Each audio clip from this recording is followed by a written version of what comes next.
Hello and welcome back to another episode of Into the 99, where we've got 99 cards, because Commander's number one. I am one of your hosts, Daniel. I'm joined today with Thunder. Thunder, for the second time, how are you doing? I'm doing well on this warm evening in Germany. That's fair. Yeah, we had some stream problems. We're trying to stream this one. We haven't done a live Brew stream in a little while, so I'm happy we'll be getting back to it. It's like I was saying the first time when it wasn't working. It's really warm here, so I am dying. It's 31 degrees. You said that it's 26 in the middle of the night. We've got you up late recording, so we'll jump kind of right into a little bit of our list and get to it. We basically, the long story short of it is I bought all the Calamity boxes because you showed me the Calamity boxes in the chat, and it cost me a bunch of money because I was like, well, I have to have these. So as soon as I got them, I was like, well, now I need to brew the Calamity Beast, right? Like, what's the point of having the nice, fancy, like, Calamity Beast Dex box without the Calamity Beast? So we've decided that we've got to build Ygra. So that'll be our first one we're building of this one. You and I are going to do a little bit of building with both of them. But it was you that kind of suggested Ygra be our starting point and jumping off point. So I'll let you take the commander away and then tell us a little bit about what your thoughts on it were. Like, why did you choose this one, and what kind of direction were you thinking of going? So, sure. Okay. Well, I'll start by reading the card. So, Ygra, Eater of All, the Golgari commander. So, 3 generic, black and a green. Elemental cat, and it is a 6/6, so quite a big body for 5 mana. And it has Ward, Sacrifice of Food, and its first ability is other creatures are food artifacts in addition to their other types, and have pay 2, tap, sacrifice this permanent, you gain 3 life. So basically it makes other creatures on the battlefield into food artifacts, but that's fairly important. And then the second ability is what intrigued me the most here is whenever a food is put into a graveyard from the battlefield, put 2+1/+1 counters on Ygra, Eater of All. So that means food anywhere. Opponent's battlefield, your battlefield, and because essentially all creatures other than Ygra are food artifacts, your opponents could sacrifice their creatures for gaining life. And if they wanted to target Ygra, they would potentially be able to sacrifice their own creatures to be able to target. So the consequence, obviously, is then Ygra gets bigger. So we're dealing with lots of +1/+1 counters. We're dealing with gaining life, and making lots of creatures into artifacts. One little caveat here is that food is not a creature type. It's an artifact type. So if anyone's thinking of any weird shenanigans around that, they just need to keep that in mind. It's not like you can make a changeling that has a food type, but it probably doesn't matter because as long as Ygra is on the battlefield, then all your changelings are going to be food artifacts as well. And this goes for token creatures or non-token creatures. They're all food. Which makes sense, yeah. The commander, I traditionally just don't really build with a lot of removal, but turning everything into artifacts, except us, lets us like blast the board for like mass removal and artifacts without worrying about our commander, and gives us one-shot potential, like pretty aggressive one-shot potential. This is true. And I was doing a bunch of research around this, trying to see which is a good set of directions to go with this. The one thing I considered was, and maybe it's not the right direction to go, but it's a very popular commander for any situation where artifacts are coming into play. Manglehorn. So let's get a Manglehorn in the list. Yeah. And we'll start our initial category off with artifact hate. Yeah. So I don't know if we want to put all of those in. When I did my Scryfall searches, I came up with only 4 possible cards, which is enough to go into that strategy slot. But the problem is here that most of them are all things, like all creatures, all permanents, whatever, come in tapped. But what they do is they slow your opponents down. So the thinking is when they're playing their creature, the creature's coming in as an artifact, it comes in tapped, they can't immediately sacrifice the creature. That gives us an opportunity to do something about that. Yeah. Yeah. But I'm not sure that's the right approach, because actually we want our opponents to sack their creature. Their creature will have summoning sickness anyways, so generally they can't just tap it and sacrifice it straight away. So I was not so sold on it. I mean, the Manglehorn is better because I think it's just your opponents, so it doesn't affect you, but I think the other ones is not so great. So just Manglehorn's probably fine. The thing I like about the Manglehorn is it becomes a piece of removal with our commander out, right? Yes. I want to add a Creeping Corrosion into this list right away, because that is a one-shot potential board wipe for us. Creeping Corrosion is 2 double green. It's destroy all artifacts. So if we can destroy all our artifacts whenever any food's put into the graveyard, that's 2 counters on Ygra. That's a one-shot kill when we wipe the field. Yeah, exactly. Because it's important to remember that Ygra makes other creatures food artifacts. Yeah, so, Ygra itself is safe from the... I'm going to put that into our artifact hate category.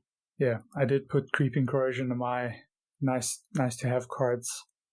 Another one that I was considering as well, along those lines, is Steel Hellkite, because it's already an artifact creature, but what's nice about it is it's a flyer. Ygra doesn't have reach, so having flyers makes sense. Steel Hellkite is 6 generic for a 5/5 flyer. It's a artifact creature dragon. You can pay 2 and it gets +1/+0 until end of turn. So it can get big in the air and do quite a bit of damage. But its second ability is the key here. So when it's going to deal combat damage to a player, you can pay X, destroy each non-land permanent with mana value X, whose controller was dealt combat damage by Steel Hellkite this turn. Activate only once each turn. So my thinking is maybe your opponents are playing in a particular set of mana values, like 2s and 3s, and you swing in with your Steel Hellkite and you blow up all their non-land permanents, and you can kind of get the same effect and do some damage at the same time. I like it. Definitely a solid one. Let's add a few pieces of ramp into here first. Let's get I like a Cultivate. Sure. Yeah, I usually throw out Cultivate and Kodama's Reach. Yeah, I think they're just generally not horrible pieces of ramp. Both basically doing the same kind of thing. Let's move that over into our ramp. I don't think we want to go too heavy into artifact ramp this time, because we have so much potential to blow artifacts off the board, right? Exactly. So I think raw ramp might be nice. Yeah. I think that Kodama's Reach as well.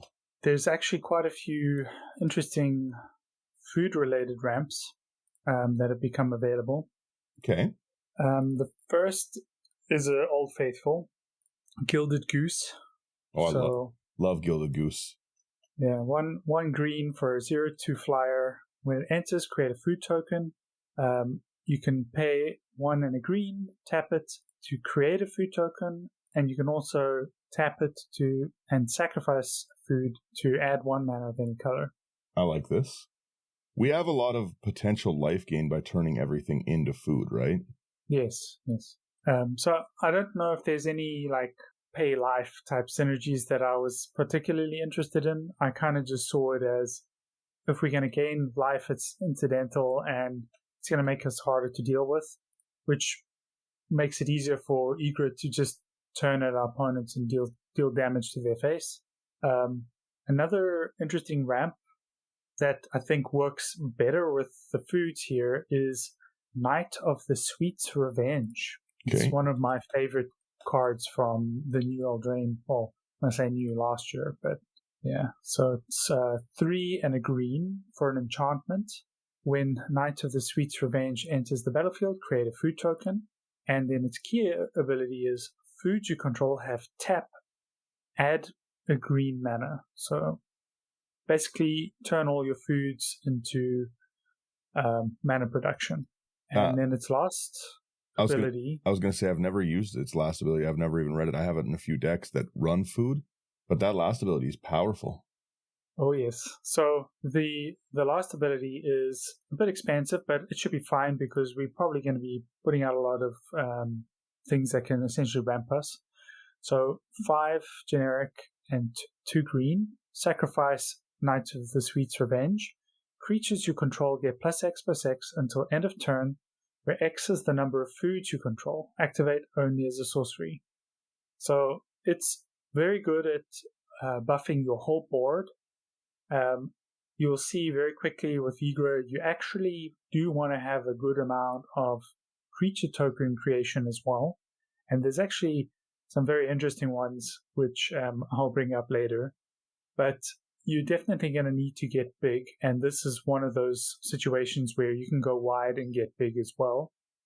This in partnership with something like, and this is another one of my very sort of pet cards, it kind of goes into anything where you're going to go wide, is the Dragon Throne of Tarkir. Okay. Oh, so we can throw it on our giant commander and... Oh, yes. He gets real big, and he then makes everything big. And the key with the throne is it gives things trample. That's pretty good. Let's, if we're going to go with some tokens, let's get a Belladross in there. Belladross is 5, 1 black, 1 green. It's an Elder Dragon 4/4 flyer, which again gives us a little bit of that flying. Beginning of each upkeep, you create a 1/1 black and green pest token with when it dies, you gain a life, which pays a little bit into our life gain synergy. We pay 10 life, untap all lands you control, activate only once each turn, and being able to sacrifice those foods for that 3 life. That 3 life is a big gain, right? So we're not really hurting ourselves to throw that away.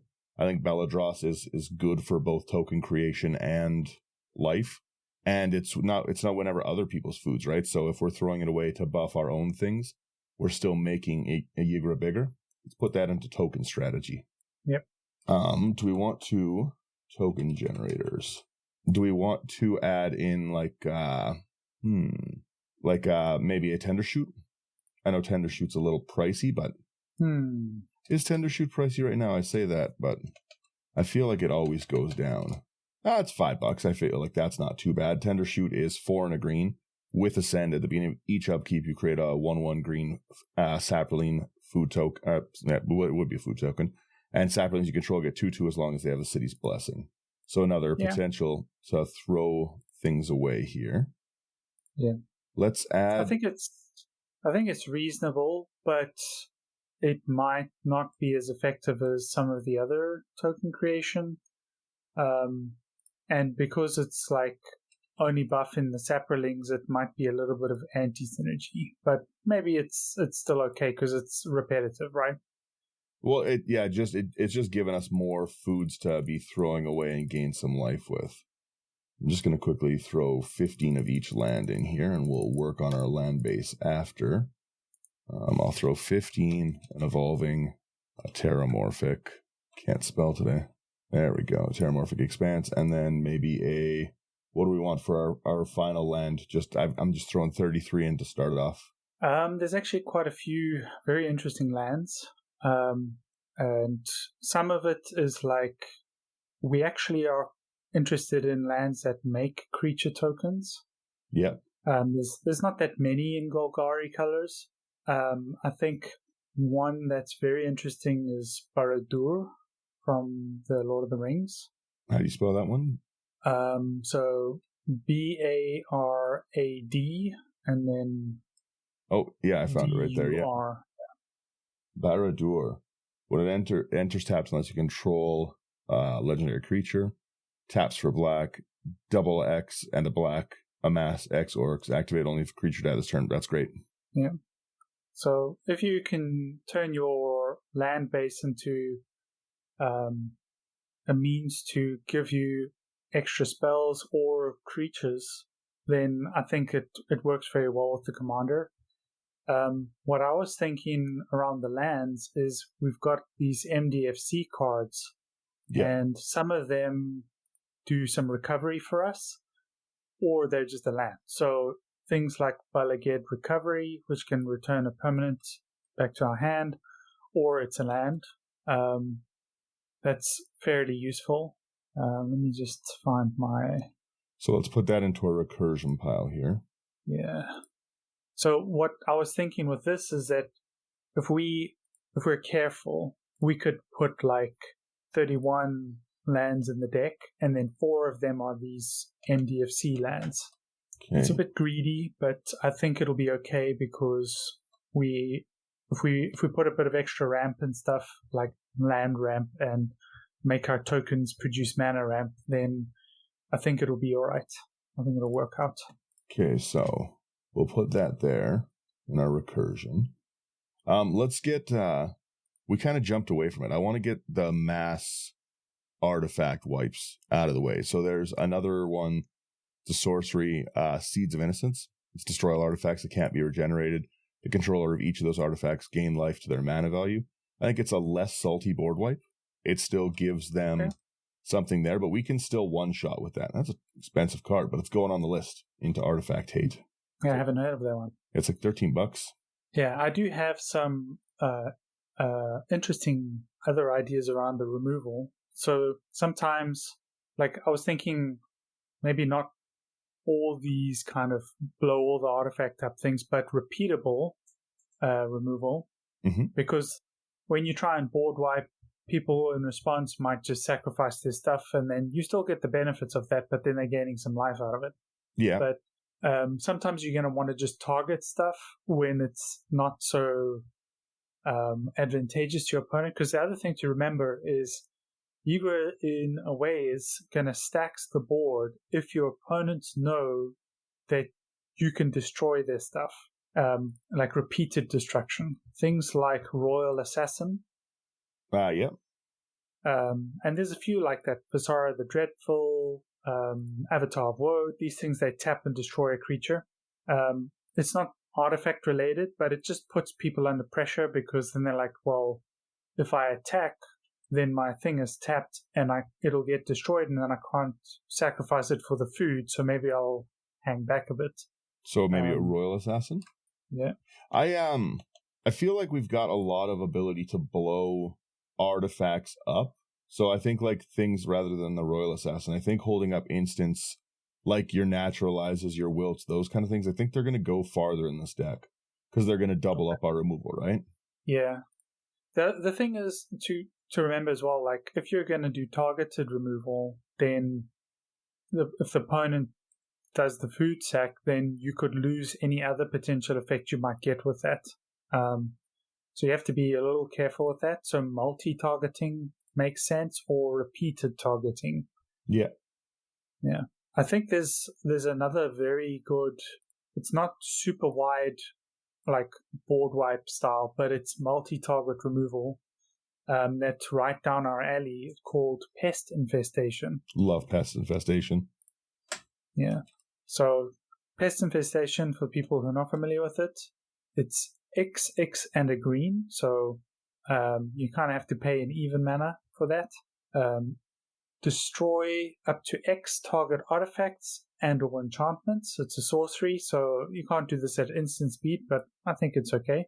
And then its other side is create twice X 1/1 black and green pest creature tokens with, when this creature dies, you gain 1 life. So the cool thing about this is, let's say you put, I think we can conservatively say, we'll put 11 mana into this. So if X is 5, you destroy up to 5 target artifacts and or enchantments, and then you create twice X.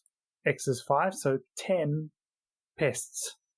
So those pests now count as food for us, so we get a whole bunch of creatures out of that. They also gain 1 life when they die, and if we sacrifice, we gain 3 plus that 1. So we get extra life out of that, which is pretty cool. Yep. So I have a Pest Infestation. I threw it into our token generators, but it is still great removal. I did, like I said, I never really play many instants and sorceries, but in a deck like this, I've got to run those mass wipes to threaten. So I added 2 in. One is Fade from History, 2 double green. Each player who controls an artifact or enchantment creates a 2/2 green, then destroy all artifacts and enchantments. That's going to make Ygra again huge, another big threat. Because again, I feel like we don't really care if they sacrifice their foods. We just want Ygra to be bigger. Oh, I feel like a Rogue's Passage has to go in the deck. Oh, definitely. now that I'm thinking about it, I was like, yeah, like we can just smash people with it, but let's get Rogue's Passage into that list. And then the other one I threw was Rampage of the Clans, a nice instant, 3 and a green. You destroy all artifacts and enchantment. For each permanent destroyed this way, its controller creates a 3/3 green centaur. So again, they're going to be more new food for us, but it's going to give us that full instant speed board wipe if people are getting a little out of hand. Yeah. Yeah, I like the instant speed stuff. That's pretty good. Let's look at a little bit of more removal. How about this is it's a little bit of a slower one to get going, but I think it's gonna hit both of the things we want. I'd like to add in a Freyalise. Freyalise has really come down in price. Freyalise is 3 awesome. Double green. Yeah. +2, you create a 1/1 green elf druid creature with tap to add a green, so it's ramping us. -2, destroy target artifact or enchantment, so it's going to hit a ton. -6, a big draw engine, draw a card for each green creature you control. I think that's going to hit a lot of spots that we need. 100%. Let's throw that over into our token generators. It's the more I brew with different people and stuff, the more I value, like especially with how Sherman builds, the more I really value having cards that fill more than one spot at a time. I'm usually pretty like simple thinking in my mind of like, okay, well, I want to, like, I build like a caveman a lot of the time. I want to do one thing and one thing only, and I get blind tunnel vision into that. And both you and Sherman are really good at adding additional pieces of like, this will do this instead, and it can also be good for this. You guys think your decks through much more than me. Yeah, it's those cross synergies that really get the most out of the commander. Yeah. I can give you a very good example. It's not removal, but like one of the things we need with our commander is trample, and we obviously want to make lots and lots of creatures. So Scepter of Celebration, it's 2 and a green for an artifact equipment. Equipped creature gets +2/+0 and has trample. Whenever equipped creature deals combat damage to a player, create that many 1/1 green and white citizen creature tokens. Love its equip cost is 3. Yeah, that's awesome. So, yeah, I think things like this, like we probably don't need that many equipments. I know some people go, let's do full-on Voltron and then dump a bunch of enchantments and equipments in. But I think we can be a bit sparing here because Ygra builds herself or itself real big. And what I like about this is you now turn those 1/1 +1/+1 counters now into creature tokens, and all of those things, if they die or you sacrifice them, it's more life, it's more counters, it just gets bigger and bigger. So it's this ridiculous scenario going on. And if you're giving unblockability with the Rogue's Passage, then, well, what are people going to do? Yeah. Do we want to be mean? Do we want to shut the ability for them to use their creatures off with like a collector oof kind of thing? I thought about that, and I don't like that. I think it'll be better if we give people. There's this guy, Ryan Macbeth. He talks about military stuff in Americas and whatever. And he says, when you're going to war, don't create problems, create dilemmas. So by us giving our opponents lots of choices, it makes it harder for them to make good decisions. So I think if we shut off a lot of their decisions, it makes it a bit more focused for our opponents and easier for them to find lines to beat us. Let's rather give them way too many choices, make everything have those abilities, let them use them. I think it's fine because we're going to get a lot out of that. If you want to kind of shut them off, what you do in this case is you let them sacrifice their creatures so that they still get something when you're doing a removal, but we make them exile the creature so it doesn't go to the graveyard. It's just gone. Yeah. there's some cards, the mono black Shelob that can do this kind of stuff. If we go Snowlands, we could go with that one from what's that? The Snow set. But it's basically creatures your opponents control. When they die, they get exiled, and then you can cast them using Snow mana as any color mana. Oh, I like that one. Yeah, the one that I actually like the most is from your favorite set, Strixhaven. I love Strixhaven so much. Do you want to give it a guess? I don't know this one. I don't play much. I don't play much like I don't play black in mini decks. That's just kind of not my go-to one. It's a Dean. A Dean. Yeah, it's a MDFC Dean. Oh, so... I know the name, but it's he's wearing a hood on. Yeah, I know which one, but I can't think of it. Yeah, so I'm just gonna get the name quick because I don't remember the full name either. So I'll try to write it down. While you find this one here, I threw a wave of vitriol in here. I feel like at least this is my last group hate artifact one. It's 5 double green. Each player sacks all artifacts, enchantments, and non-basic lands they control. For each land sacked this way, its controller goes for a basic land and puts it on the battlefield tapped, and each player who searched this way shuffles. I feel like when you said give them dilemmas and stuff, at least this way, like I always say, it's group hug, right? Yeah. We're helping ramp the table at this point. Yeah, it's awesome. Yeah. Okay, so I got the name. Okay. Valentin, yes. Yeah. Dean of the Vein. And both sides are relevant. So the front side, Valentin, is the one that does when your opponent's creature dies, you can pay a cost, you exile a creature, but you get a pest, which is great. But if you need the opposite, you can play Lizette, Dean of the Root, and she gives a bit of an overrun, so she can give your creatures trample. So when you gain life, then you convert that into pump and trample. So that's actually really, really strong. Yeah, I like this. And yeah, Lisette's also not a bad cost. Whenever you gain life, you can pay 1. So we can do that hard, and it's a 1/1 counter. Do we want to double our 1/1 counters up at all with something like a Hardened Scales, even just a easy 1-drop to double that commander's up, or are we not really going heavy enough into counters? I have a feeling that, so one of the things I look out for when I'm building decks is it's very easy to, and one of my university lecturers kept saying that he loved saying it. Hopefully we don't get demonetized. But, sometimes you're doing something and it's like trying to kill a mosquito with an AK-47. That's fair, yeah. It's too much power, and we don't really need that much power. I think what we'll find with Ygra is Ygra will grow real fast, real quick, and we need to rather focus on putting some protection in there, make sure that Ygra doesn't die. Otherwise, our efforts are kind of lost, or have contingencies for if someone tries to destroy Ygra, then we do something and we still get failure out of it. Yeah.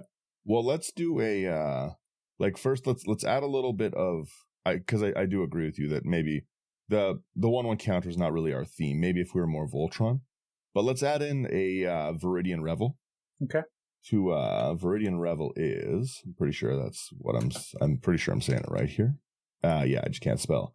Viridian Revel it's 1 double green. Whenever an artifact's put into an opponent's graveyard from the battlefield, you may draw. So that does give us that little bit of, if they are sacrificing a food to target Ygra, we're always going to get a draw from it at least. Yep. And I feel like we need a little bit of draw. We could go the classic black route of sacrifice a creature to draw a card, but I don't like that as much in this, right? Yeah, I think I've got a number of food-related draw creatures and a couple of spells, but things like Savvy Hunter. Okay, let's add a Savvy Hunter here. What is that one? So Savvy Hunter is 1 generic, a black, and a green for a 3/3 human warrior. Whenever Savvy Hunter attacks or blocks, create a food token, and you can sacrifice 2 foods to draw a card. I like that. Yeah. So what I like about that is it doesn't only rely on you sacrificing your creatures. I mean, we're going to have a lot anyways. But let's say Ygra is removed and you need something, you can just use the food to draw cards. And I think that is unlimited. As much as you got food, you can draw cards. Yeah. So that's pretty fair. There's something from Lord of the Rings that lets you sack for foods as well. Am I right? Yeah, there's Peregrine Took as well. Okay. So that's 2 generic and a green for a 2/3 halfling citizen. And he's actually pretty good as well because he makes food. So if one or more tokens will be created under your control, those tokens plus an additional food token are created instead. I like that one. And then he has the ability to sacrifice 3 foods to draw a card. Okay, so a little more expensive, but lets us throw our things away. Do we want to put that into? I put it into food generators, but that's all. Like both those are kind of pseudo draw as well, right? Yeah. I classified them as draw in my now that I'm looking at them, yeah, I think that draw is a better option for them because I'm going to be using them to throw the little tokens we make away. Yep. Into that draw engine. Yeah. Okay. I've got another 2, so yeah, no worries. we got plenty on the creature side. So the other one is also one that I've been wanting to build for quite some time, and I just didn't get around to it. It's Greta, Sweet Tooth Scourge. So she's a generic, a black and a green for a 3/3 human warrior. And when Greta enters the battlefield, create a food token. So again, that's kind of the pattern here. Her first ability is pay a green, sacrifice a food, put a +1/+1 counter on target creature.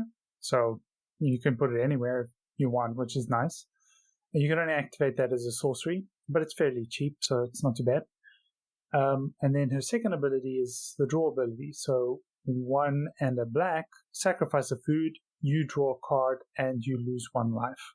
I like that. That turns our whole strategy into every creature as a draw engine now. Yep. What does the new Tiny Bones do? I'm thinking here. Where is it? Tiny Bones. There's not what's the other Tiny Bones? Am I crazy? Tiny Bones Pickpocket. So yeah, the rich one. Yeah. No, the newer one. When it deals combat damage to a player, you can cast a non-land permanent from their graveyard and spend mana as if it was any type. Do we want to do something like that so we can take their creatures and start playing them a little bit?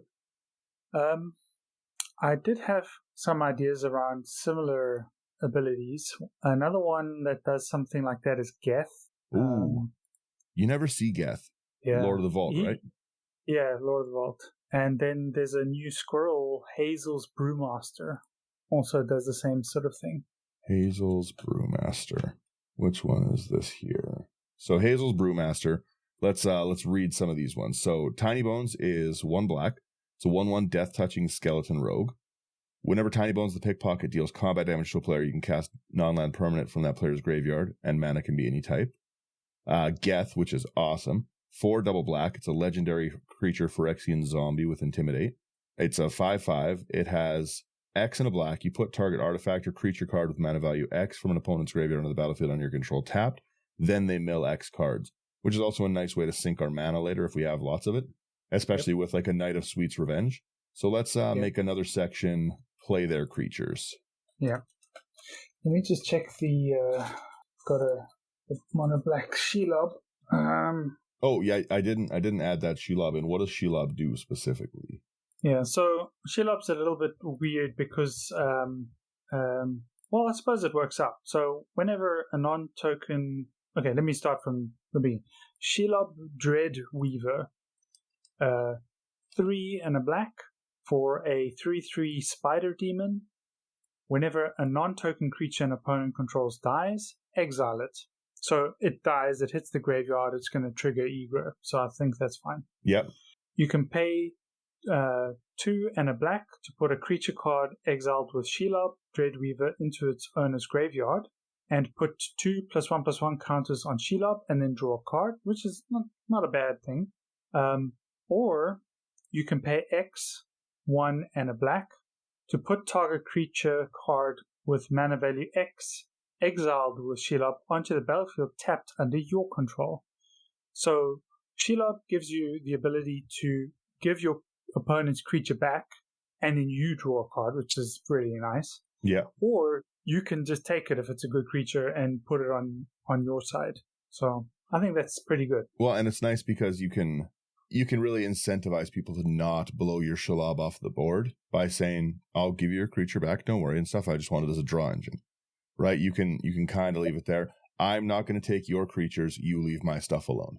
Yeah. I like it. Which section would we throw this one into? Our draw section or our I think I'd put it in the steel creatures. Okay. Yeah. Play their creatures. Yeah. We haven't added we haven't added much of our targeted destruction. I want to add some of our naturalized wilt, that kind of stuff. Yeah, naturalize is pretty good in this because it's the green disenchant, right? Yep. And now it can hit a creature, so that's really good. Wilt and I think return to nature, I think, are some really nice budget ways to give us some of what we need. Yeah. Let me see. Yeah, because these are gonna turn into creature removal too, right? Yeah. What's the one from Bloomberg? I keep forgetting. There's one that I don't want to forget. It's to do with turning our tokens into ramp. It's Ygra. Oh, great choice. Yep. Yeah. It's been sitting in my mind. I need to get it out. Yeah, I definitely know that and stuff. Where's the? Yeah. Let me put this into removal. Let's get Ygra in here.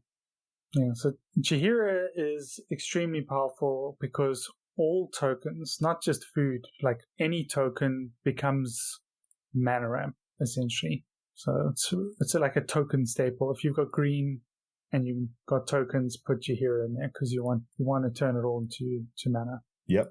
Let's what is the? It's not tireless. It's the food tireless tracker. I'm tired today. Tireless provisioner. That's the one. Because that's gonna make us just passive. Makes treasures. Food tokens. Food. Yeah. Or was it clues and treasures? I think tracker is clues, and this is treasure and food. Yeah. Okay. So let's put it into our food generator. Yeah, we could also put Trail of Crumbs. Okay, let me. So I'll read Trail of Crumbs. So it's from the First Eldraine. It's a 1 generic and a green enchantment. And when it enters, create a food token. Whenever you sacrifice a food, you may pay 1. If you do, look at the top 2 cards of your library. You may reveal a permanent card from among them and put it into your hand. Put the rest on the bottom of your library in any order. So it's kind of like draw, pay 1, draw, essentially. But you're scrying to the bottom as well. So I think it's fairly neat. And it's like sacrifice a food, get a card to replace whatever you sacrificed. If it's a token, then you're just gaining. So I like it. Yeah. We're sitting at 69 cards. We're not bad right now. But I think we should add some more rampant, some more lower creatures, like maybe just even some Llanowars. We haven't gone much into the black theme at all. We don't have very many black cards at all. We've got like 10 black pips in the deck so far. Sure. Let's we can throw those. I mean, there's the 3 Llanowars, essentially. Plus there's that, I can't remember its name, but it's kind of like a Llanowar, but it produces black mana, and you take a damage. Elves of Deep Shadow? Yeah, I think that's it. Yeah, damage isn't going to really affect us very badly in this deck. Ovish Mystic and Findhorn, maybe, to just kind of get us. Because like I said, I've thrown in too much mass artifact removal that we can't rely on artifact ramp without really hurting ourselves. Minus our basically classic Soul Ring. Yeah, I've got another interesting one that's it's a kind of ramp, but worst case it's a creature and you can sacrifice it. Honest Rachstein, or Rachstein, as you should say, probably. Okay, what is it? Honest Rachstein. Oh yeah. So a generic, a black, and a green for a 3/2 human warlock. When he enters the battlefield, return target creature card from your graveyard to your hand. That will definitely matter in this deck. Yep. And creature spells you cast cost 1 less to cast. So everything gets cheaper. Cards, yeah. I like that a lot. That does a lot of good stuff. Yeah. I haven't played... And if we're gonna go that route, then some of the Phyrexian Reclamation, Haunted Crossroads type things will work very well with the deck. Haunted Crossroads, let's take a look at that one. Put target creature card from your graveyard on top of your library. Great recursion. Yeah. And lets us just throw our stuff away, yeah. Yeah, so what's nice is because we will have a lot of card draw from sacrificing food or doing all these shenanigans, if we put stuff on the top of a library, then it's okay, because we can just put it straight into our hand. Okay, I like this. We have a lot of potential life gain. We haven't really looked at too much of what we can do with our life. Is there anything we can do? Maybe, actually, let's look at things that let us pay life. Yeah, if we're gonna have a lot of life and a lot of creatures at the same time, then there's probably some stuff we can do around that. Yeah. Man, I was looking at a card today, and I think I proposed it for the Wick deck we did, where you can pay X life and then your opponents lose X life kind of thing. Maybe that's a thing to do. Which one's that? I'll need to look it up. Oh, I guess we could do the Plague of Vermin as well. Speaking of like things for life, Plague of Vermin's really up there in price, so we might take that one out after, but where is it? Starting with you, each player may pay any amount of life. Repeat it until no one does. Each player puts a 1/1 black rat creature token for each life he or she played. That's pretty decent for us, right? We can flood the board with our overabundance of life that we can get. I leave it. I was going to say. Now that I'm thinking about it, the pestilence things. That's really funny. So there's the enchantment pestilence, and then there's pestilence demon. So those are basically board wipes that hurt players, but we probably wouldn't care because we got a lot of life, and it's going to kill everything and force everything to die. So Ygra is going to be so big it won't die. Yeah. So, yeah. 1 damage to each creature and player. Yeah, that's that also gets massive token decks away from us. Yep. Yeah, I like that. Let's do. I'm going to put this into a drain category because it's a great way to just throw our mana in. There's a card that lets. I'm scrolling through things to pay life. There's one I just found. Bone Cache Overseer. That looks great in this list. Let me read this one. So, Bone Cache Overseer is 1 black mana for a Squirrel Warlock, 1/1. Tap, pay 1 life, draw a card. Activate only if 3 or more cards left your graveyard or if you've sacked a food this turn. I like this in our draw section. Yeah, I found the card that I was looking for. Okay. It is a little limited because it's got an X cost in its mana as well. Bond of Agony. Pay X and a black, and it's a sorcery speed, but as an additional cost to pay Bond of Agony, pay X life. So there's not many decks where this is going to work very well. I mean, the art is pretty ridiculous. That's really cool, yeah.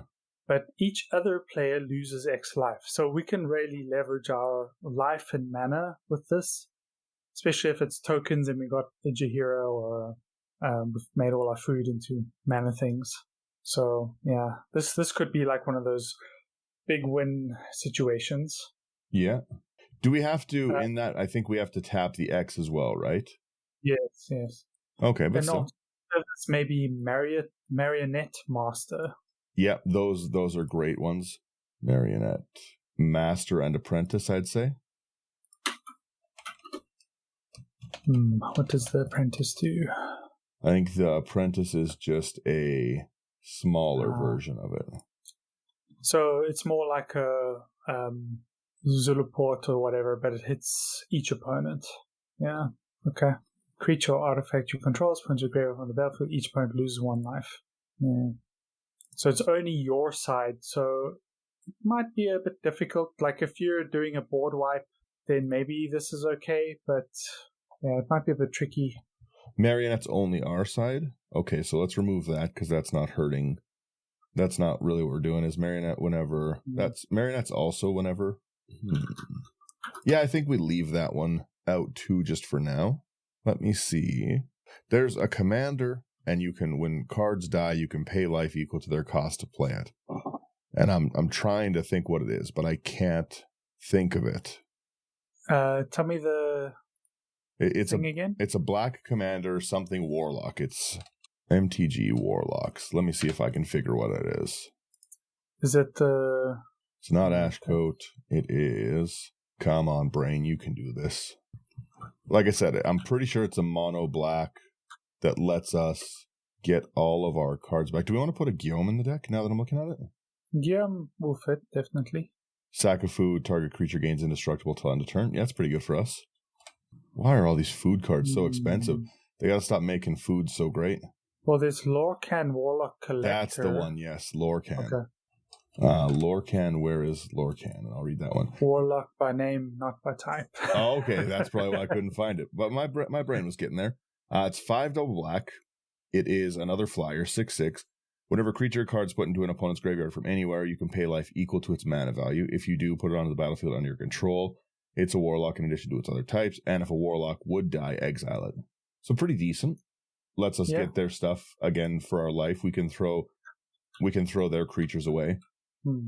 I think we take the Plague of Vermin out of the deck. Maybe we'll see to the end there.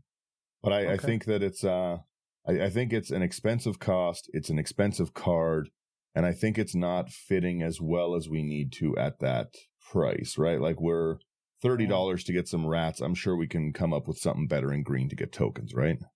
Yeah. Let's remove Golgari has so much support these days that it's like just make everything. Yeah, right. Make all the things. Do you think there's value in Mazirek Krull Death Priest? Whenever a player sacrifices something, it gets bigger? Put a +1/+1 counter on each creature you control. On each creature? Yep. Yeah, that's brutal. Yeah, it's one of the payoffs that I was thinking about.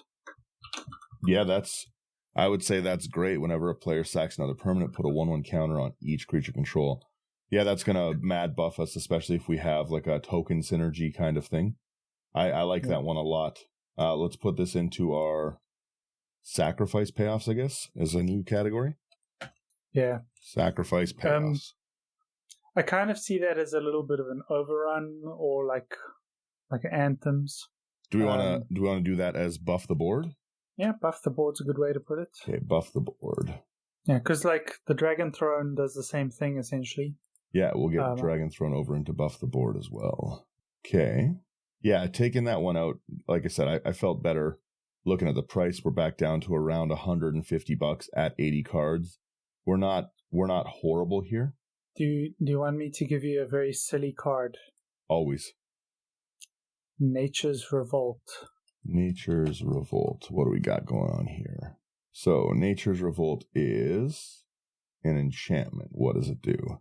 Yeah, I like this a lot. Yeah, three double green. All lands are 2/2 creatures that are still lands, so this is giving us a nice... people are going to be a lot more afraid to board wipe if their lands are in play, and their lands become foods for us to devour. Oh, yes. I like this. And if you want to be even more silly, then you put Eudora in as well. Oh, yeah. That's the one that flips everything into lands, right? Yeah, so when your non-token creatures die, then they come back as a forest, which happens to be a creature. So it's kind of silly. I'm putting Eudora in. It's probably a combo in some manner, but I think I'm going to put Eudora into our ramp section, I'd say.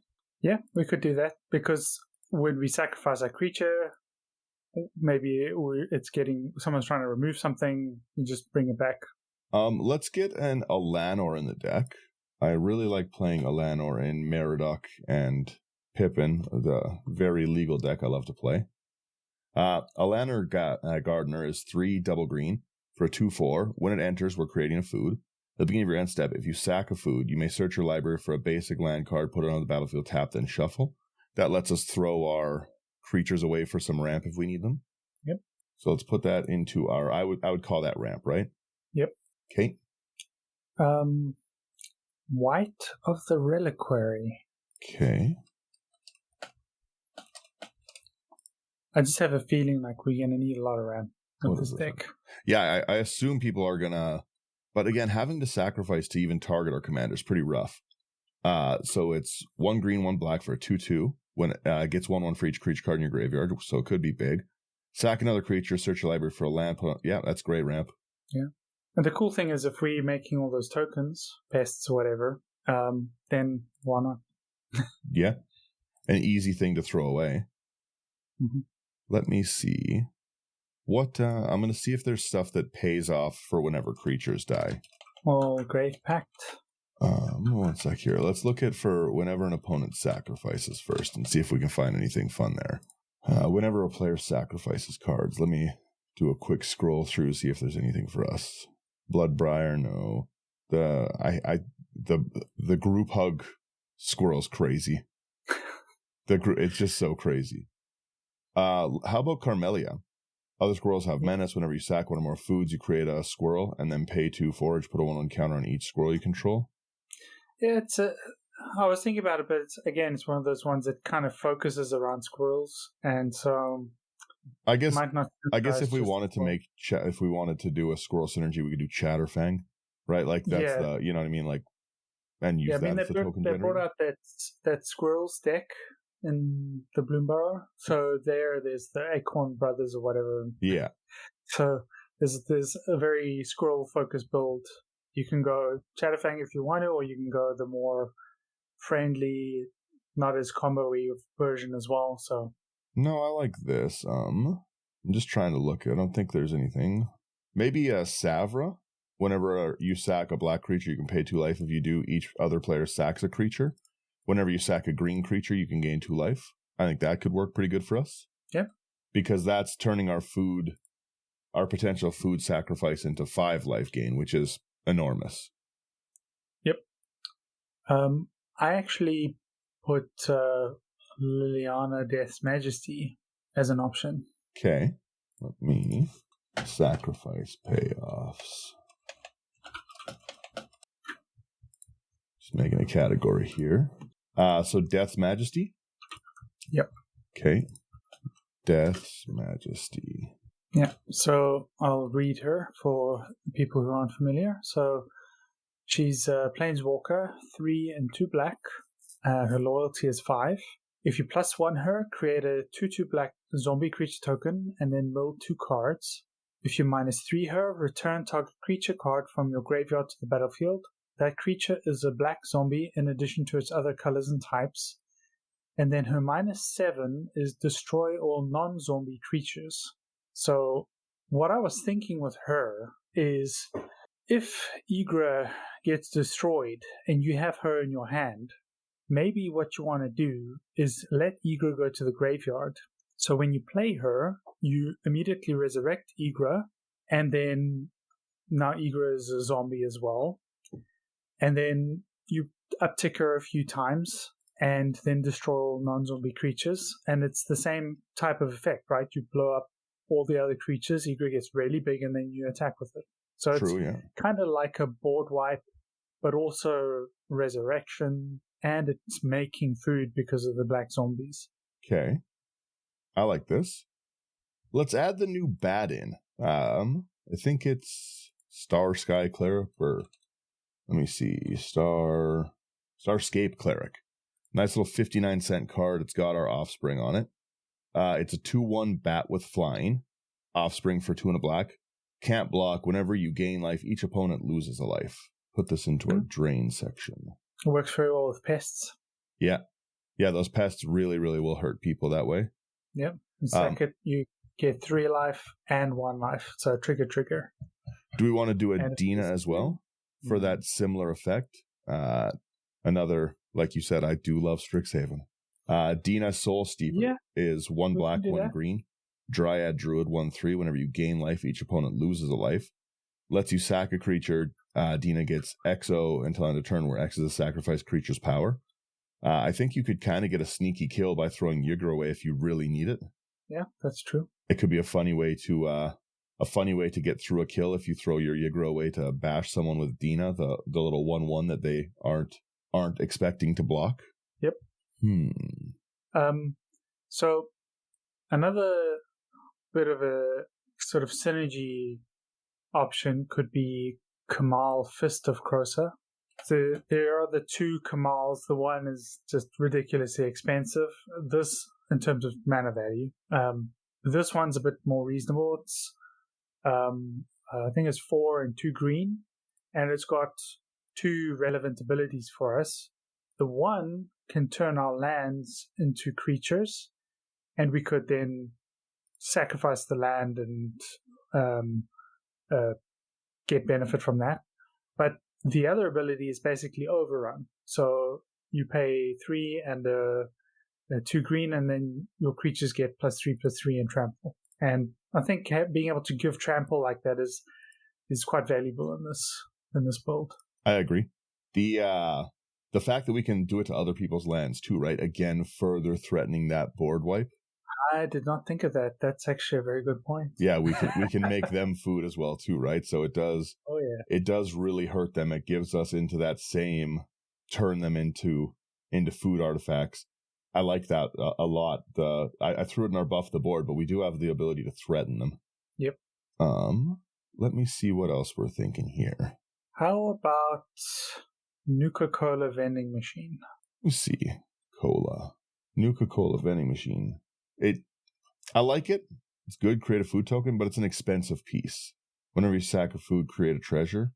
I think because we're right down here near the end, we're at 90 cards. I think we focus some of these strategies up a little more if we need to, you know? Okay. So let's see what we have for each strategy before we get into this here. Where's all of our removal stuff first off? So I think we might need a little more targeted removal. We're playing with like 3 pieces, which that's how I build, but yeah. Let's take a look, because we've got mass removal. We're pretty good on the mass removal part. Wear down? Is that the Bloomborough one? Yeah, so there's a few of these. I like these more versatile spells. They're a little bit more expensive, but you get choices. You can pick multiple things. Yep. So Wear Down, there's Season of Lost, Season of Gathering, and you can choose whether you want to remove stuff or if you want to maybe draw a card or do something else. Season of Gathering, I think, is great because we can, we can really, really draw pretty crazy with our commander, how big it is. Yep. And destroy all permanents of the chosen type does make it huge. They resolve top to bottom, right? So even if we hit that 2, destroy all non-permanents, all artifacts, then we're getting like a draw 20 if we need. Yep. I love the season cards so much. And then what's the other one? Season of Gathering. I got Gathering. What was the other one? Loss. Okay. Yeah. What was our Season of Loss here? Each player sacks creature. That's brutal. Draw a card for each creature you control that die this turn. Yeah, that's great. I'm going to put that in removal because that's a huge piece of removal for us, and that will trigger our commander. Yep. Each player sacks 5 creatures. Yeah, that makes our commander huge. I like that one a lot. I hate this stupid visual search thing that keeps popping up here. Where's my recur our cards? Okay, so we've got some good recursion. We've got our token generators. I'd say our ramp looks pretty solid. We've got a pretty huge ramp package, 13 cards in it so far. Let's get I say we get a little more ramp in it, just a little bit. Let's get a Farseek in. Yep, that can work. Just thinking, there's actually another green card. Man, where did I put it? I can't remember its called, but it's basically if you have a creature die, it's 1 green mana ramp. But if you have a creature die, yeah, I think it's sorcery speed. But yeah, I bought a card recently. I can't remember what its exact name is. Do we want to throw this Hazel in for another piece of maybe ramp. Pay 2 life, tap X untap tokens, add X mana, but I guess we're not specifically just tokens. I say we leave that one out. Yeah. Like you said, that's more of a squirrel theme. Yeah. There is Thorn Vault Forager, but that's also, again, it's like it's interesting because it's got 3 abilities. So Thorn Vault Forager, generic and a green for a 2/2 Squirrel Ranger. You can tap it to produce a green mana, or you can tap it to forage and add 2 mana in any combination of colors, which can be relevant. And then its last ability is you pay 3 and a green, tap it and search your library for a squirrel card, reveal it and put it into your hand and shuffle. So I don't think we've got many squirrels in the deck, but it can still act as a bit of advantage. And there is one other squirrel, which I don't think we put in, Ravenous Squirrel, which can act as draw, where we're sacking food to draw stuff. Okay. I like the one. So what was that other one? Ravenous Squirrel. Yeah. It's just you can pay a green or a black mana for a 1/1 squirrel. Whenever you sacrifice an artifact or a creature, put a +1/+1 counter on Ravenous Squirrel. And you can pay a generic, a black and a green to sacrifice an artifact or creature. You gain 1 life and draw a card. Yeah, I like that. Yeah. That's decent. I'd like to throw Collective Resistance in here. Collective Resistance is just another piece of removal for the list here. It's an instant. It has Escalate of 1 green. It's 1 and a green to cast. You choose 1 or more. Destroy target artifact, target enchantment, or target creature gains hexproof and indestructible. So a little bit of save our commander, a little bit of removal. Pretty big toolbox, I would say. Yeah. I think maybe some...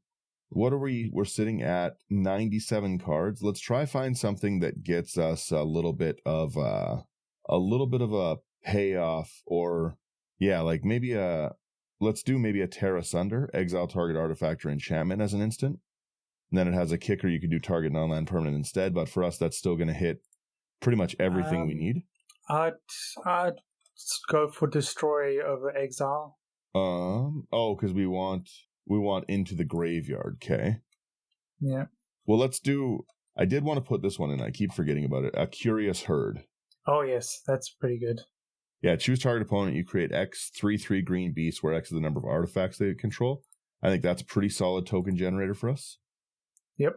And I think it's instant speed, isn't it? Yep, instant speed. 79-cent card. Lovely. Okay, we've got room for 2 more cards. I wonder what to put in. Do we want to do a... Return of the Wild Speaker? Oh, that's for card draw or pump. Yeah, right? Yep. Because our commander gets pretty big, and then maybe, I was going to say, maybe a Rishkar's Expertise. Return of the Wild Speaker. Yeah, I don't usually play Rishkar, but I mean, it's a good card, and you get to cost something extra, but... just because we get that ability to get the big draw if we need to, right? Like, we draw a lot. I think we have a lot of draw, though. Yeah. I mean, if we want to improve the reliability of the deck, maybe we put a Dig Up in it. Dig Up? Yeah. What's this one? So, Dig Up, you can pay 1 green and search your library for a basic land card and reveal it, put it into your hand. So it's just get a land. Great piece, so yeah.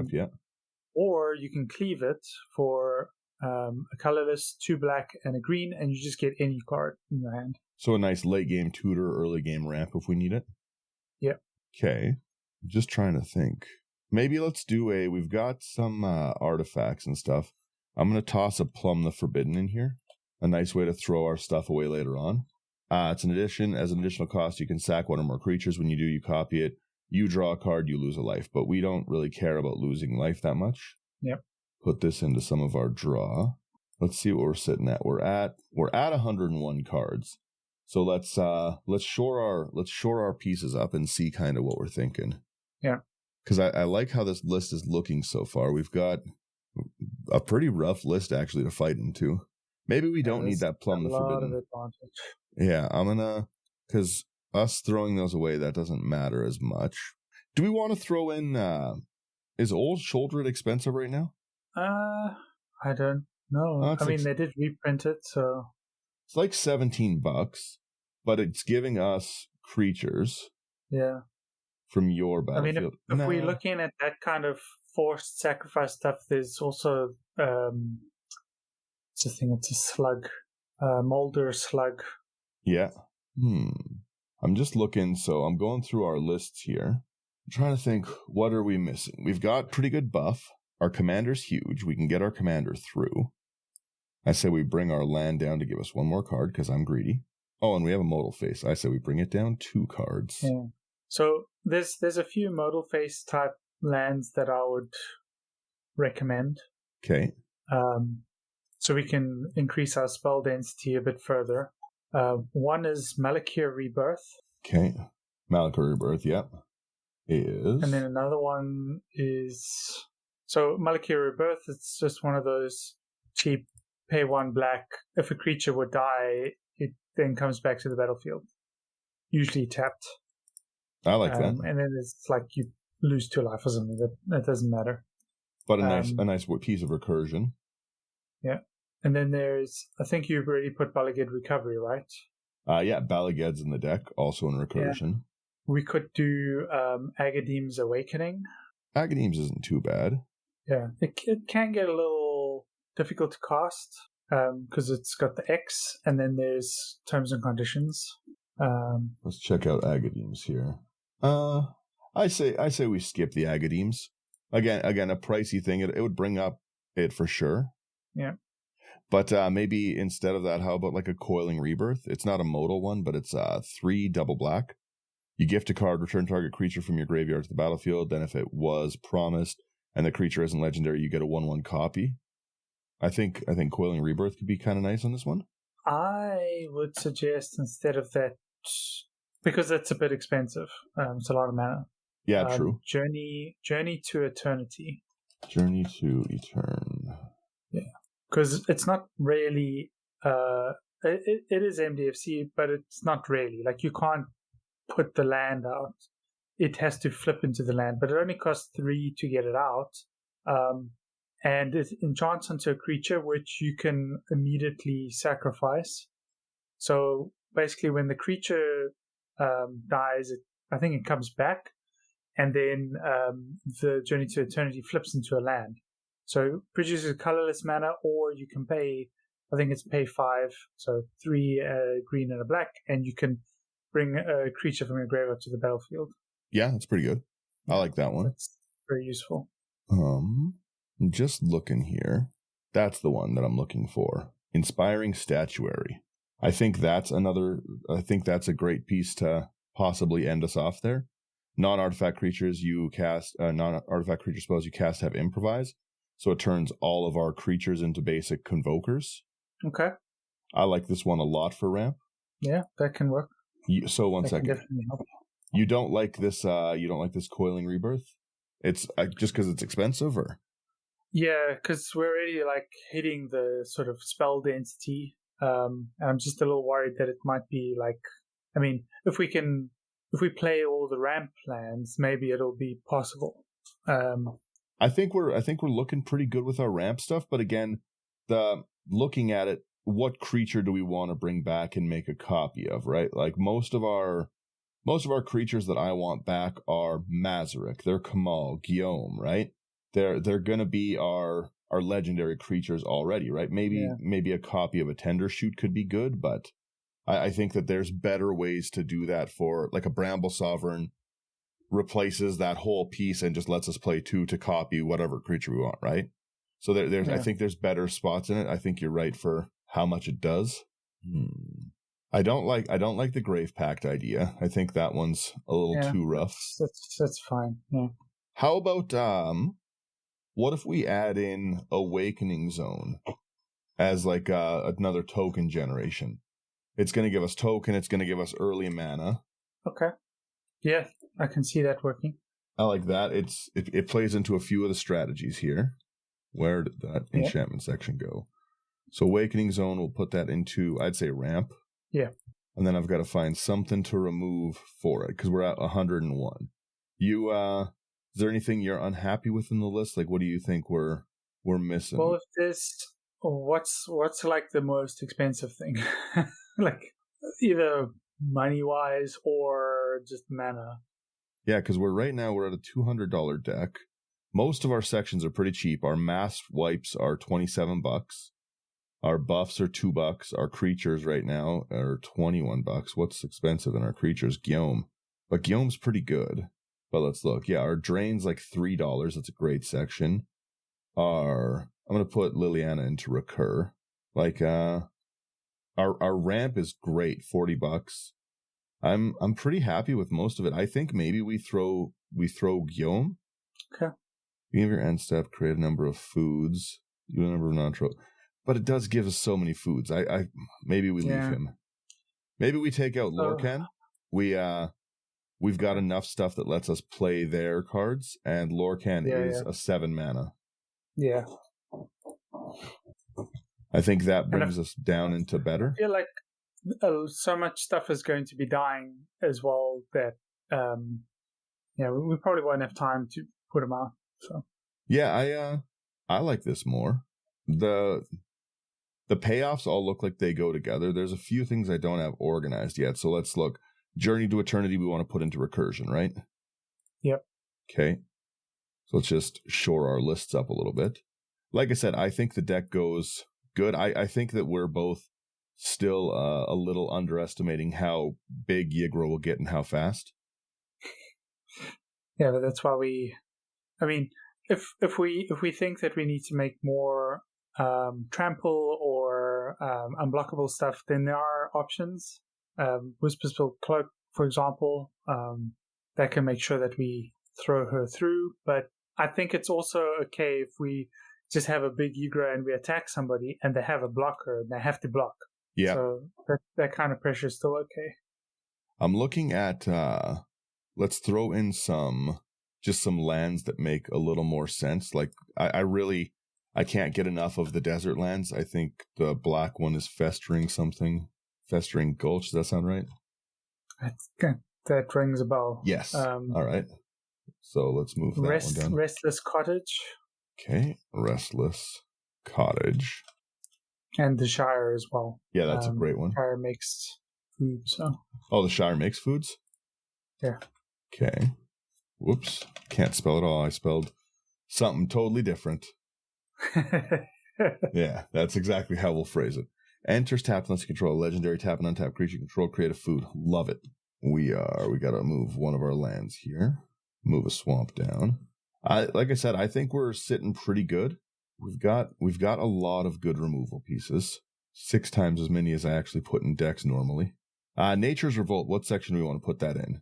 Man, I don't even know what I leave it enchantment, yeah. And then Trail of Crumbs is a food generator. Yeah. It's kind of advantage to card draw. You like that one in draw more? Because I think it only makes you 1 food when it comes in, but it's like every time you sack a food, then you can get a card. Yeah, true. Okay, so I'll move that over there. Provisioner generates. Guillaume is a food generator. A decent food generator, actually. And he protects our commander. Hazel's, that's foods you control. That's wicked. I didn't even read that one. The Brewmaster, I can't remember who read it. So yeah. I'm going to read it. You just said to throw it in. It's 3 and a black for a Squirrel Warlock, 3/4 with Menace. When it enters or attacks, exile up to 1 target creature or 1 target card from a graveyard and create a food. So it's a food generator. And foods you control have all activated abilities of all creature cards exiled with Hazels. So we can exile even our Llanowar Elf and give everything tap. That's really, really powerful. Good. Yeah, that's great. I move this into our food generators as well. And that's a great target for the squirrel search. And then Valentian, I would say, is a token generator. Yes. Can be token generator or buff the board. Buff the board, yeah. Whenever you gain life, you may pay 1. I would put this in buff the board. I think that's the that's really, really strong. Yep. Yeah, buff the board is probably the direction I would go in more with it. Because that would really, really hurt. Yeah, no, I like this list a lot. We've got, like I said, we're a little expensive on it. We're $220. Our commander is $17, which is a little rough. Yep. But I think if you take out like the Seeds of Innocence, the Guillaume, and maybe like one or two other cards, like Seeds of Innocence and Guillaume, and then maybe the Tiny Bones, that's like $40-$50. There's like 20 other cards we could put in for some of the more expensive ones. If you do a bit of research, you'll find all the cheap stuff. The Rat Makers, they're very cheap. There's a whole bunch. So, and there's more Pest Makers as well. So, I mean, it's just Woodland. It's easy to drop the price. Yeah, I'll throw. Well, even Chasm's getting expensive, but I'm putting it in anyways, and then I'll put in the Temple. If you don't care about the cost so much, then you definitely want to put in things like Field of the Dead, Forbidden Orchard. Yeah, for more generation. I mean, Forbidden Orchard's a weird one. You're giving your opponents colorless spirits, but they're also artifact food. So I kind of like that. Yeah. And then something that I'm still working on is like I want to put together these sort of like packages of lands that you put for a specific purpose. Like I refer to ramp lands, so lands that produce more than just one mana, or they get you extra mana, like Myriad Landscape or Blighted Woodland. Those are your sort of staple. Just make one land into multiple. They also work well with Field of the Dead. So I think I want to add this card in. I'm scrolling and I'm looking at things. I was looking at sacking. So Rootcast Apprenticeship is 3 and a green. It's a sorcery with modes. You choose 3. You can choose the same more than once. You put 2/1/1 counters on target creature, which is good for our commander. Create a token that's a copy of target token you control, which, again, is okay for us. Target player makes a green squirrel, so we can use it to make 3 green squirrels if we need, or target opponent sacks a non-token artifact. Yep. I think that's a great piece of token generation removal. I think it gives us a lot. It's very versatile as well, so. Yeah, and let's, we got to take one card away for that. So something that just does one thing, you can swap for this, but maybe... Because I don't have the deck list in front of me, actually. Okay. Oh, have you just been going off no deck list? Yeah. Oh wow. So it's the chat failed to load the messages, so I've just been sitting here trying to remember everything. That's really funny. Yeah, but it's okay. Like something equivalent casted that's in one of the maybe one of the removal pieces, or like we do need to have at least 4 instant speed. Even one of those repeating ones, maybe a Royal Assassin, you could replace with this because it's still going to get you a lot of value. I don't even know if I got Royal Assassin in the list of initially. I don't think it even made it in. Okay. I don't think it's even in the removal. I like the instant speed removal pieces. I think those are really good. Yep. But I mean, this is doing so much stuff. It creates tokens. It's do we want to swap the Bond of Agony? Bond of Agony is pretty good, but we've got to dump. But we also have a lot of. I think we dump Bond of Agony. I think Exsanguinate would be better. Yeah. Bond of Agony. We'll dump that one. Again, we're still right around 224. I think it's not a horrible list. I'll cobble together as well for like the show notes when we eventually get to it. I'll cobble together just a quick budget version and cut a few of the expensive pieces out. But this looks like a really fun to play deck. I'm glad that you chose Ygra to be like the first one because it just does a lot. It does a lot of cool stuff. Yeah. The other calamities are going to be a little bit more challenging. Maybe simpler to build because they're more focused, but it's always nice to start with a multicolor. Yeah. Well, and like you said, the other ones are, I'm going to build the snake, regardless of it being legendary or not. It's happening. Yeah. And then I'm going to use Coiling Rebirth to make copies of it and try gaslighting everyone and to be like, it's not legendary. It doesn't die to legend rule. Please. Of course. Please let me have this. But, yeah, I think, like I said, I like this deck list. What do we want to put Steel Hellkite into? Removal? Yeah, it's semi-board wipe. So removal is fine. Yeah, there we go. And then our lists look nice. We've got a few little pieces at drain. We've got decent card draw in it. Yeah, this is one of those, like, you'll find when you play this, there's so many different ways that things happen, and you'll always be flush with cards and tokens and creatures. It's going to be loaded. With the huge draw things we have, I keep looking at it and being like, should we put a Reliquary in? One Return of the Wild Speaker where I draw 15 cards. I don't know. But I don't think we need to do that. I don't think it's as worth, but my brain's like, well, it could be. No, there's things we can do, but should we do them? Right. Like I said, I'm a big fan of this. I'll throw this into Grid and I'll just scroll the list as we do our outro talk of it. But yeah, like I said, the Ygra just does seem like it is gonna do a lot. It's gonna we've got some pretty big pieces of Artifact Hate. Season of Gathering is not Artifact Hate. What are we talking about? I guess it is Artifact Hate. It does blow them all up. All right. Okay. We've got the big buff. The Dragon Throne comes in pretty clutch. It can make all of our little tokens basically out of the blue, like 40-40. Man, you can imagine when Ygra's like a 20-20 already, and then you make all your little 1/1 pests into 21-21s with trample. Yeah. It's just ridiculous. I love the pest tokens. Yeah, most of our sections are pretty cheap. Like we've got, like I said, a few pieces that are a little expensive, but the vast majority of it's pretty good. Malika Rebirth's like $9, but no one's paying $9 for Malika Rebirth. I'm sure everyone has them kind of kicking around. I just collected so many of those. Yeah, no, I like this list. I think that your commander's going to get targeted a lot, but that ward sacrifice of food is really harsh. Still, I think, worth it. And we've got recursion stuff, so even if the commander dies, it should be fine. Oh yeah, well, and we're pretty flush with ramp, right? Yeah, you can just cast it again whenever a food's put into a graveyard. So, Ygra does like I just love all the Bloomburrow artwork where it's just like these big, huge like calamity monsters and they're like little bunnies and stuff. Like that is a big scary card, and I think the artwork fits the theme of this deck a lot. Like you are going to get a big monster card coming at you. Indeed. Yeah. I say we wrap it there. I know it's late night there for you and stuff. Thank you so much for getting through it with us. I will. Oh, here we go. Pleasure. Yeah, there's my button. Thank you guys for getting through this one with us. I'm going to be brewing more of these. Like I said, I'm off work at the moment, so I've got extra time. So I'm hoping Thunder and a few other guests are going to be on doing more stuff like this. If you like it, like, share, subscribe. It really does help us out.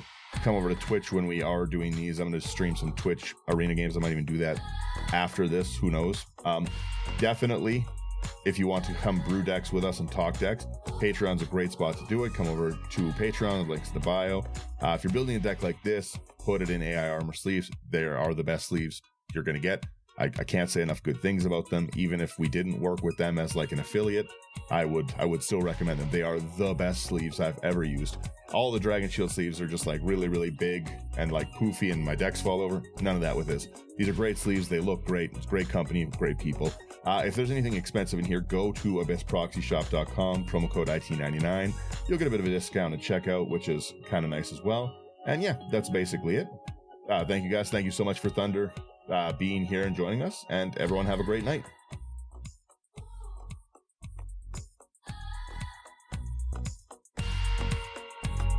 I give them a minute with the theme song. They get a minute with it.